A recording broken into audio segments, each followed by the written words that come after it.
Welcome to Guide Guru. We hope this video helps. You start by confirming you have the mapper role or admin access. Without it, you cannot save mappings. Once done, open the mapper module and load a project template or import your CSV/JSON file so data fields appear. Make sure to set primary keys and field types up front.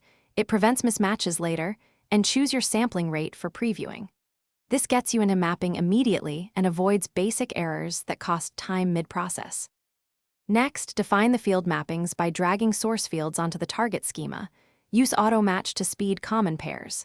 As you map, apply transforms like trim, concat, date parse, or conditional rules to normalize data. This is why you save time downstream.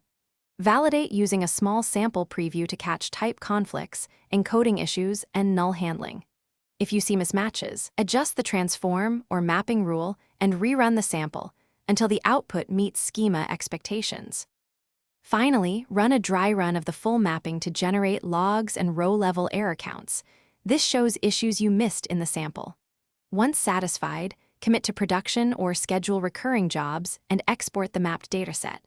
If something goes wrong, inspect the logs for failed rows, rerun only those with corrected transforms, and update your mapping rules. Also, notify stakeholders about data fixes and preserve the original import so you can trace changes. That single step prevents. Thanks for watching. Consider subscribing if we helped you today.